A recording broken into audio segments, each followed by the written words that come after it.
Shoppers just out on a weekend afternoon became part of an awful scene.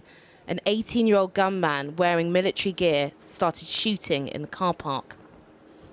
He then entered the store and continued firing. By the time he'd stopped, 10 people were dead. The gunman, Peyton Gendron, was arrested after eyewitnesses said there was a brief standoff with officers before he surrendered. He went in shooting. Oh, he went in the store to shoot too? In the store shooting. He shot outside the store and he shot inside the store. I heard at least 20 shots in store.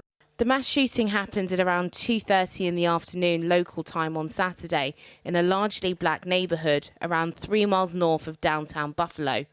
What we know from law enforcement officials is that the shooter wasn't local to the area and actually travelled over 200 miles to carry out the attack. The journey is believed to have taken over 3 hours. After the shooting, the suspect appeared in court on first-degree murder charges, seen here in a hospital gown. He'll stay in custody without bail until he returns to court on Thursday next week. In the last few hours, President Biden has said that this will be looked into as a racially motivated attack. The Justice Department has stated publicly that it is investigating the matter as a hate crime, racially motivated act of white supremacy and violent extremism. As they do, we must all work together to address the hate that remains a stain on the soul of America. Local officials say what happened is an act of terror.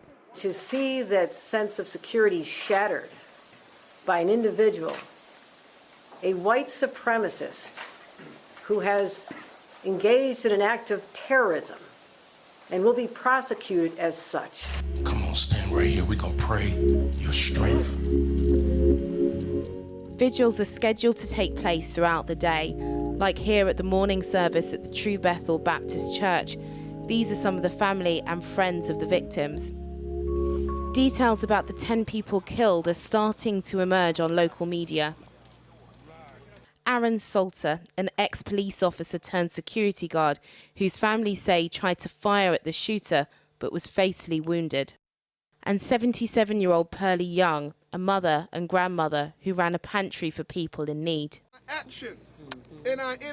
Outside the Top supermarket, people are coming together to remember, to grieve, and to try and comfort each other as Buffalo begins to mourn.